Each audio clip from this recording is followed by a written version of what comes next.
आज शुरू करने जा रहे हैं हम लोग क्लास 9th बायोलॉजी का first chapter fundamental unit of life, जिसमें हम लोग सबसे पहले पढ़ेंगे सेल के बारे में कि सेल क्या है, व्हाट इज सेल।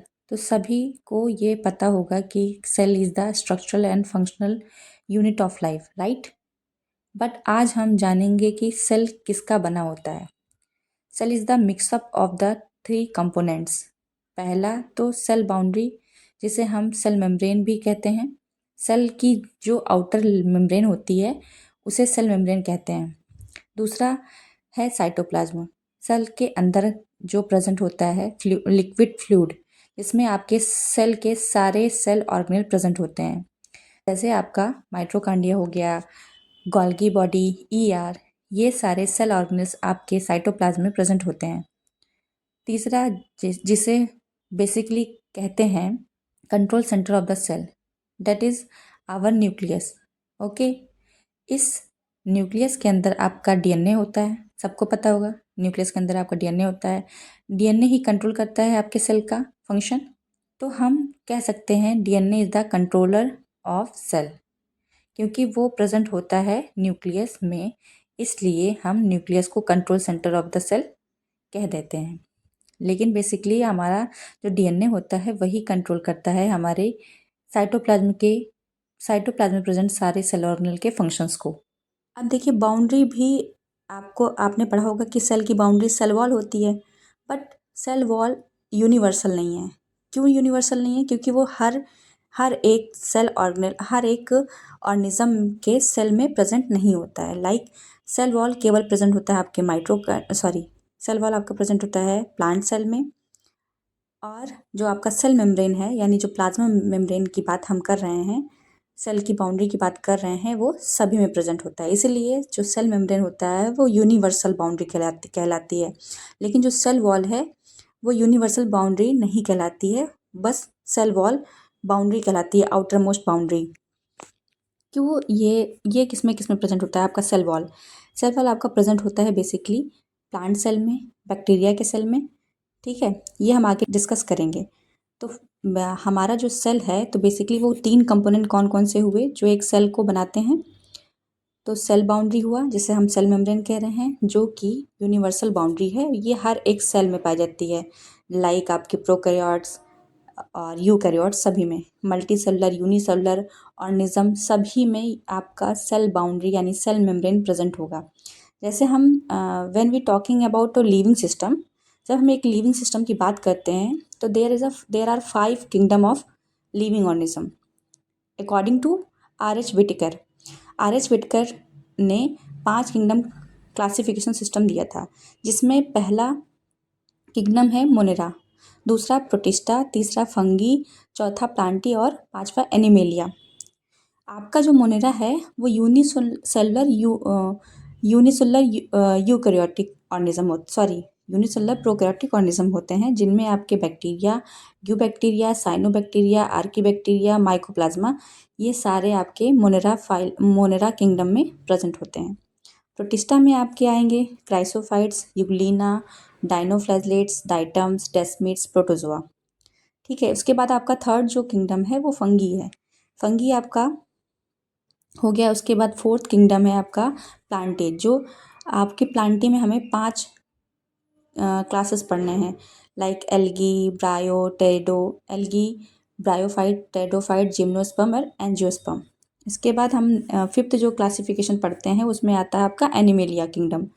यहाँ पे हम फाइलम्स की बात करते हैं, लाइक पोरीफेरा टू मैमल्स, ठीक है। तो जितना भी मैंने आपको किंगडम्स बताए, 5 किंगडम्स, मोनेरा टू एनिमेलिया, यानी monera, protista, fungi, plantae, animalia, इन सभी में जितने भी ऑर्गेनिज्म पाए जाते हैं, जिनका भी मैंने एग्जांपल बताया, बैक्टीरिया से लेके आपके हायर मैमल्स तक, उन सभी के सेल्स में सेल मेम्ब्रेन जो आउटर बाउंड्री है वो प्रेजेंट होगी। मेरे कहने का मतलब ये है कि जो आपका सेल मेम्ब्रेन है वो यूनिवर्सल है, और वो हर एक सेल में पाई जाती है, चाहे वो किसी भी किंगडम में एनिमल हो, ऑर्गेनिज्म हो, किसी में भी, ठीक है। तो इसीलिए कहते हैं जो सेल मेम्ब्रेन है, जिसे हम प्लाज्मा मेम्ब्रेन भी कहते हैं और प्लाज्मा लेमा भी कहते हैं, उसे हम वो सभी ऑर्गेनिज्म में प्रेजेंट होता है। ठीक, अब बारी आती है आपका, हमने सेल बाउंड्री पढ़ लिया, यानी सेल मेम्ब्रेन के बारे में हमने पढ़ लिया थोड़ा बहुत, अभी बेसिकली नॉलेज ले लिया। अब बारी आती है आपकी साइटोप्लाज्म की। साइटोप्लाज्म आपके सेल मेम्ब्रेन के अंदर प्रेजेंट होगा, यानी सेल के अंदर प्रेजेंट होता है जो फ्लूइड, उसे कहते हैं साइटोप्लाज्म। इसी साइटोप्लाज्म में आपके सारे सेल ऑर्गेनेल, सारे एंजाइम्स, प्रोटीन, सब कुछ इसी साइटोप्लाज्म के फ्लूइड में प्रेजेंट होता है। तो इसे हम जो साइटोप्लाज्म है उसे कहते हैं main arena for cellular activities.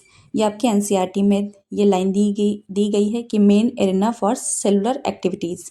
ठीक, सेल के लिए जो भी जितनी भी एक्टिविटीज़ सेल परफॉर्म करता है उसके लिए ये मेन होता है। The work which occurs in cytoplasm controlled by DNA. जितने भी आपके जो साइटोप्लाज्म में वर्क हो रहे हैं वो कौन कंट्रोल करता है? आपका डीएनए कंट्रोल करता है, यानी न्यूक्लियस। ठीक है, न्यूक्लियस के अंदर ही आपका डीएनए प्रेजेंट है। अगर न्यूक्लियस बोलेंगे तो हम एक ही सेल की बात करेंगे, दैट इज़ यूकैरियोटिक सेल की। अच्छा, आपको पता है प्रोकैरियोटिक यूकैरियोटिक में डिफरेंस क्या होता है? ये मैं आगे बताऊंगी, लेकिन एक जनरल मैं आपको बता देती हूँ। प्रोकैरियोटिक में जो आपका न्यूक्लियस होता है वो प्रिमिटिव होता है, मतलब अनडेवलप्ड होता है, या कह सकते हैं कि एब्सेंट होता है।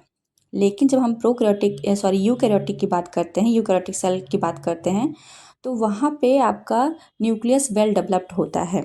ठीक है, तो आपका अगर हम जैसे हम बात करते हैं कि control centre of the cell होता है आपका न्यूक्लियस। ठीक है, अगर हम न्यूक्लियस को कहें कि ये वो कंट्रोल सेंटर है, तो यानी प्रोकैरियोटिक में तो भाई न्यूक्लियस तो प्रेजेंट ही नहीं होता है, तो उसका कंट्रोल कौन करता है? इसीलिए हम बेसिकली कहेंगे कि जो control centre of the cell होता है वो हमारा डीएनए होता है, क्योंकि प्रोकैरियोटिक में भी डीएनए पाया जाएगा और यूकैरियोटिक सेल में भी डीएनए पाया जाएगा। तो आपका जो डीएनए है वो बेसिकली मेन कंपोनेंट होता है सेल के जितने भी फंक्शन हो रहे हैं उसको कंट्रोल करने के लिए। ठीक है, न्यूक्लियस नहीं कहिए, कहते हैं क्योंकि उसी को वो सेंटर होता है, सेंटर में होता है यूकैरियोटिक में, लेकिन प्रोकैरियोटिक में एब्सेंट होता है। इसीलिए हम, और देखिए, प्रोकैरियोटिक भी लिविंग है और यूकैरियोटिक भी लिविंग है, लेकिन न्यूक्लियस पाया जाता है यूकैरियोटिक में। इसीलिए हम कह रहे हैं कि न्यूक्लियस जो है, न्यूक्लियस को ना कह के आप कहिए DNA is a control centre of the cell. ठीक है, अब बारी आती है आपकी सेल में। बेसिकली आपने 3 कंपोनेंट पढ़ लिया। ठीक, सेल बाउंड्री, जैसे सेल मेम्ब्रेन भी कह रहे हैं, साइटोप्लाज्म हो गया और डीएनए हो गया। अब ये तो आपने सेंटेंस पढ़ा ही होगा, स्टेटमेंट पढ़ा ही होगा कि cell is the basic fundamental structural and functional unit of life. अब यहाँ पे फंडामेंटल स्ट्रक्चरल और फंक्शनल यूनिट क्यों कहते हैं? Structural unit means all living organism made up of cells. Structural इसलिए कह रहे हैं क्योंकि जो आपके जितने भी ऑर्गेनिज्म, हमारे मतलब जितने भी ऑर्गेनिज्म है, लिविंग ऑर्गेनिज्म, उनके उनका उनका जो स्ट्रक्चर होता है वो सेल से ही बना होता है, इसीलिए इसको कहते हैं स्ट्रक्चरल यूनिट। ठीक है, अब cell is the functional unit क्यों कहते हैं? All activities of life that is metabolism, जो कि मेटाबॉलिज्म एक आपको पता होगा कि मेटाबॉलिज्म क्या है? All the chemical reaction which occurs inside our body is known as metabolism. ये दो टाइप का होता है, एनाबॉलिज्म और कैटाबॉलिज्म। एनाबॉलिज्म मतलब छोटे छोटे मॉलिक्यूल्स एक मिल के बड़ा मॉलिक्यूल बनाते हैं, लाइक आपका अमाइनो एसिड्स मिल के प्रोटीन बनाते हैं। ठीक है, और आपका जैसे कि ग्लूकोज मॉलिक्यूल मिलके कार्बोहाइड्रेट चेन बनाते हैं, वैसे ही कैटाबॉलिज्म में बात करते हैं, यही प्रोटीन अगर टूटता है अपने स्मॉलेस्ट यूनिट में, break down of complex molecules into smaller molecule is known as catabolism. ठीक है, तो ये जो metabolism is a defining feature of living organism. तो ये मेटाबॉलिज्म अगर हो रहा है तो वो सेल लिविंग कहलाएगी, और metabolism is the activity of life. ठीक है, जो भी सेल केमिकल रिएक्शन हो रहा है आपकी बॉडी के अंदर उसे कहते हैं मेटाबॉलिज्म। ठीक, तो आपका फंक्शनल यूनिट और स्ट्रक्चरल यूनिट इसलिए कहा जाता है सेल को, क्योंकि जो स्ट्रक्चरल यूनिट है या हमारी हमारी जो बॉडी है वो पूरे सेल से ही मिलकर बनी हुई है, तो इसलिए इसको स्ट्रक्चरल यूनिट कह दिया गया। फंक्शनल यूनिट इसलिए है क्योंकि ये हमारी लाइफ की सारी एक्टिविटी परफॉर्म करती है, इसलिए इसको फंक्शनल यूनिट भी कहते हैं। अब हम बात करते हैं types of living organism according to cell. Living organism को सेल के अकॉर्डिंग कैसे डिवाइड किया गया है। जैसे आपका यूनिसेलुलर ऑर्गेनिज्म भी है लिविंग और मल्टीसेलुलर ऑर्गेनिज्म भी लिविंग है। यूनिसेलुलर मतलब बॉडी ऑफ ऑर्गेनिज्म बनी होगी केवल एक सेल की, और multicellular organism body of organism बनी होगी मैनी सेल्स की। अब आपको मैंने स्टार्टिंग में बताया कि 5 kingdom classification system given by R.H. Whittaker. R.H. Whittaker ने ये बताया कि 5 किंगडम क्लासिफिकेशन सिस्टम है, जिसमें पहला मोनेरा है, दूसरा प्रोटिस्टा, तीसरा फंगी, चौथा प्लांटी और पांचवा एनिमेलिया। तो यूनिसेलुलर ऑर्गेनिज्म में कौन से ऐसे किंगडम आएंगे जो अभी मैंने नाम बताए। तो यूनिसेलुलर ऑर्गेनिज्म में मोनेरा और प्रोटिस्टा जो कि आपके यूनिसेलुलर हैं, ठीक है। तो आपका जो मोनेरा है वो यूनिसेलुलर प्रोकैरियोटिक ऑर्गेनिजम्स हैं, और जो मोनेरा है सॉरी जो प्रोटिस्टा है, प्रोटिस्टा किंगडम, उसमें यूनिसेलुलर यूकैरियोटिक ऑर्गेनिज्म आते हैं, ठीक है। तो आपका जो यूनिसेलुलर हुआ वो आपके मोनेरा और प्रोटिस्टा किंगडम हुए। बाकी जो 3 किंगडम बचे, फंगी, प्लांटी, एनिमेलिया, वो सारे मल्टी सेलुलर ऑर्गेनिज्म में आएंगे। मतलब यहाँ पे tissue level of organisation start हो गया, ठीक। अब आप मुझे ये बताइए कि आप यूनिसेलुलर हैं या मल्टी सेलुलर। अगर मल्टी सेलुलर हैं तो आप क्या क्या करते हैं, ठीक। तो मल्टी सेलुलर ऑर्गेनिज्म रेस्पिरेशन करते हैं। हम किस में आते हैं, हम एनिमल्स में आते हैं, ठीक। और ह्यूमंस एनिमल्स कहलाते हैं। तो हम मल्टी सेलुलर ऑर्गेनिज्म हुए क्योंकि हमारी बॉडी एक सिंगल सेल की तो नहीं बनी हुई है। अब मैंने बता भी दिया कि यूनिसेलुलर में आपका मोनेरा और प्रोटिस्टा आएगा, जिसमें आपके बैक्टीरिया वगैरह आते हैं, डाइटम्स आते हैं, डाइनोफ्लैजेलेट आते हैं, ये सारे आपके यूनिसेलुलर ऑर्गेनिजम्स हैं। मल्टी सेलुलर ऑर्गेनिज्म में आपका बता दिया हमने, फंगी, प्लांटी और एनिमेलिया। एनिमेलिया में हम लोग आते हैं, प्लांट में प्लांट आएगा, फंगी फंगी किंगडम है, ठीक। तो आपका जो हम है क्या, मल्टी सेलुलर ऑर्गेनिज्म, ठीक। मल्टी सेलुलर ऑर्गेनिज्म में हम लोग क्या क्या करते हैं, रेस्पिरेशन करते हैं, सेंसेशन होता है हमारे, कॉन्शियसनेस होता है, हम डाइजेशन करते हैं, ग्रोथ करते हैं, मेटाबॉलिज्म करते हैं, लोकोमोशन करते हैं, रिप्रोडक्शन करते हैं। ये सारी चीज़ें हमारे अंदर होती हैं, हम करते हैं। ये सारे फीचर क्या केवल मल्टी सेलुलर ऑर्गेनिज्म में होता है या यूनिसेलुलर ऑर्गेनिज्म में भी होता है, ये आप बताइए हमें। तो बेसिकली अगर आप बात करें कि अगर केवल मल्टी सेलुलर में ही होता तो तो जो आपका यूनिसेलुलर ऑर्गेनिज्म है वो क्या लिविंग नहीं है। ये अगर हम बात कर रहे हैं मल्टी सेलुलर ऑर्गेनिज्म अगर ये सारी फीचर्स परफॉर्म कर रहे हैं तो ये यूनिसेलुलर ऑर्गेनिज्म करते हैं कि नहीं करते हैं। तो आप एग्जांपल ले लीजिए अमीबा का। अमीबा एक यूनिसेलुलर ऑर्गेनिज्म है, तो क्या वो डाइजेशन नहीं करता, क्या वो रेस्पिरेशन नहीं करता है, करता है या नहीं करता है, डेफिनेटली करता है। तो जितने भी फंक्शन हम लिविंग ऑर्गेनिज्म के पढ़ते हैं वो सारे यूनि और मल्टी दोनों, यूनिसेलुलर यानी और मल्टी सेलुलर ऑर्गेनिज्म दोनों परफॉर्म करते हैं, ठीक।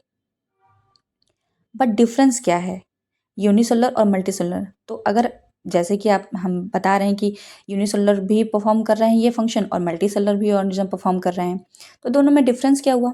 तो डिफरेंस ये है कि ऑल एक्टिविटीज़ ऑफ, जैसे यूनिसेलुलर की बात करेंगे हम, तो all activities of life perform by a single cell. जितनी भी ये आप अभी हमने ये एक्टिविटी बताई, respiration, sensation, consciousness, digestion, growth, metabolism, locomotion, reproduction, ये अमीबा एक यूनिसेलुलर ऑर्गेनिज्म है, मतलब एक सिंगल सेल का बना हुआ।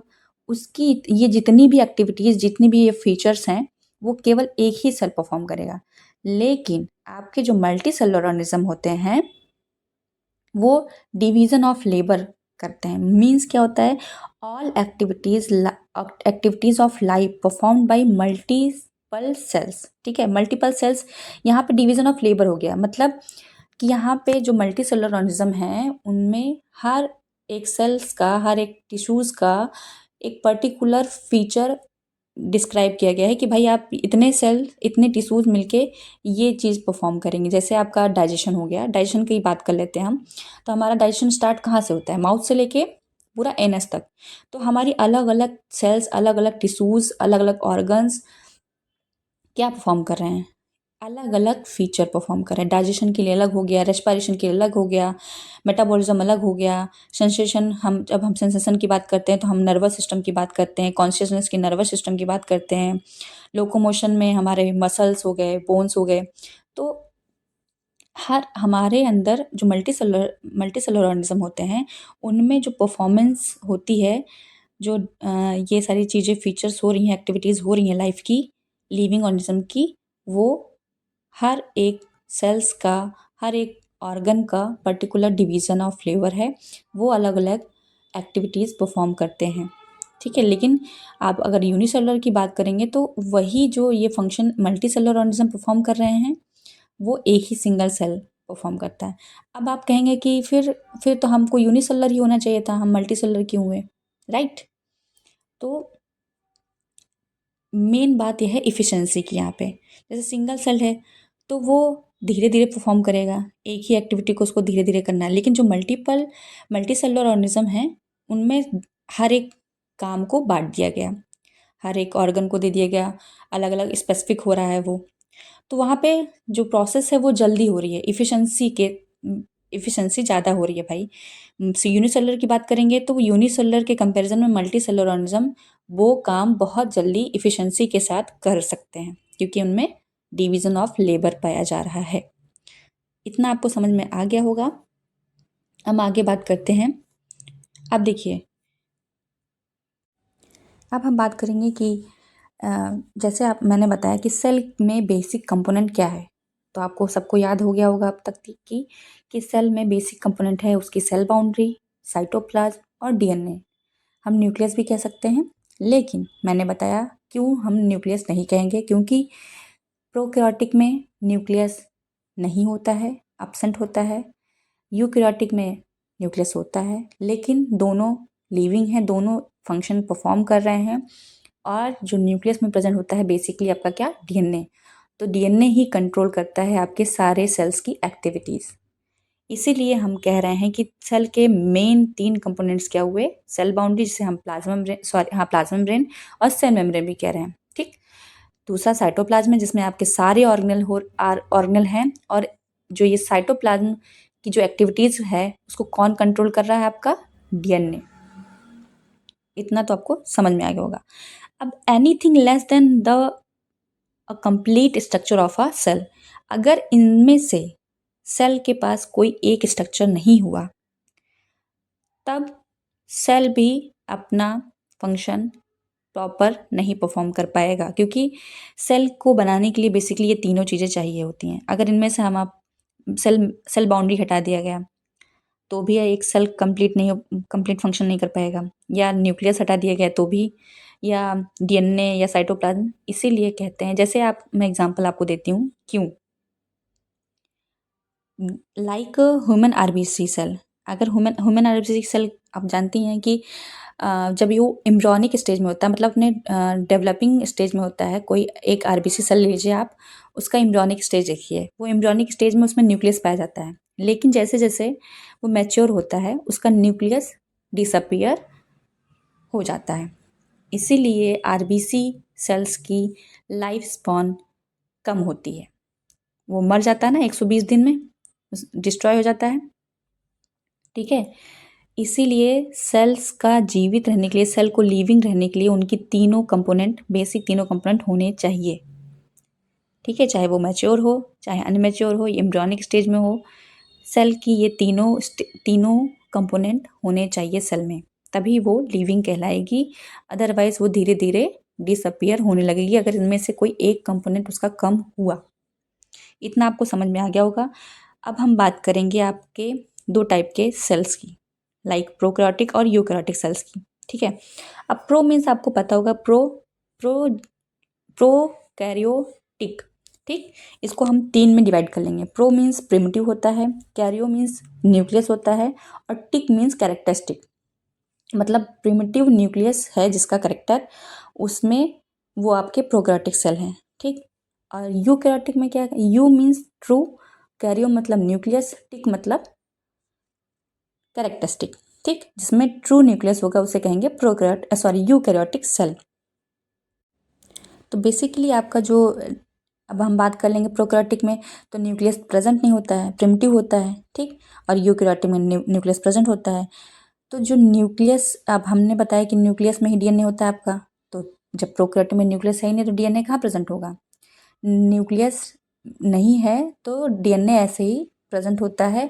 और जहाँ पे प्रेजेंट होता है प्रोकैरियोटिक के सेल में उसे कहते हैं जीनोफोर न्यूक्लियोइड रीजन, ठीक है। प्रोकैरियोटिक की सेल लीजिए, उसमें देखिए जहाँ पे डीएनए प्रेजेंट होगा उसका प्रोकैरियोटिक सेल का वो वो जो रीजन होगा जहाँ पे वो आपका डीएनए पाया जा रहा है उसे कहेंगे न्यूक्लियोइड या जीनोफोर। ठीक है। अब जो प्रोकैरियोटिक का डीएनए होता है वो डबल स्टैंडर्ड सर्कुलर डीएनए होता है, जबकि यूकैरियोटिक डीएनए की बात करेंगे उसमें न्यूक्लियस में प्रेजेंट होगा। ठीक। उस न्यूक्लियस के आउटर मेम्ब्रेन होगी, न्यूक्लियर एनवलप होगी, न्यूक्लियर को कवर करती हुई। ठीक।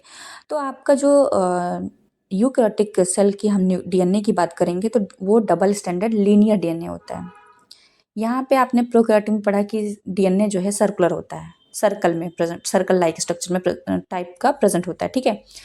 जबकि आपने यूकैरियोटिक में बात की तो यूकैरियोटिक में लीनियर डीएनए होता है, लीनियर फॉर्म में।